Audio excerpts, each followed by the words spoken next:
So తెలంగాణలో నిరుద్యోగ యువతకైతే ఉద్యోగాలు వచ్చే అవకాశం తగ్గిస్తూ ఉన్నారా, తగ్గిపోతూ ఉన్నాయా అన్న విషయం బయటకు వస్తూ ఉంది.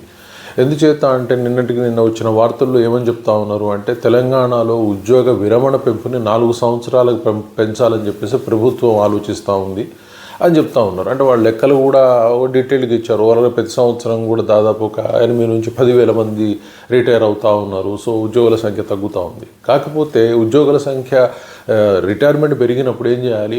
కొత్త యంగ్స్టర్స్ని రిక్రూట్ చేయాలి, యువకులను రిక్రూట్ చేయాలి. తప్పితే ఉన్నవాళ్లే రిటైర్మెంట్ అంటే అర్థమైంది వాళ్ళకి అక్కడ ఏజ్ అయిపోయింది, వాళ్ళు ఇక చేయలేరు అని. అంతేగాని వాళ్ళని తీసుకెళ్ళేసి ఇంకో 4 సంవత్సరాలు పెంచి మరి యువకులకి ఎవరు ఉద్యోగం ఇవ్వాలి?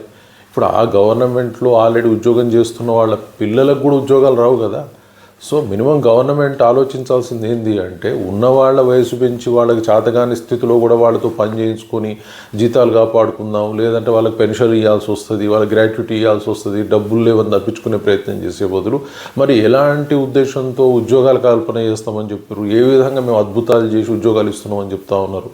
సో డెఫినెట్గా ఇది యువతకి ఇబ్బంది కలిగించే పరిస్థితి, వాళ్ళలో ఒక నైరాశ్యం లేదా నిరాశ నిస్పృహలు పెంచే పరిస్థితి ఏర్పడుతుంది.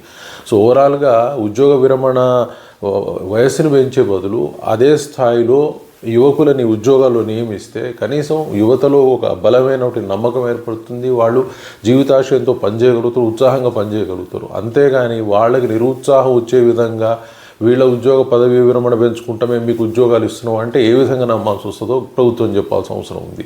సో డెఫినెట్గా ఈ ఉద్యోగ విరమణ పదవి వయస్సు పెంపు మాత్రం సరైన విధానం కాదు. ఆ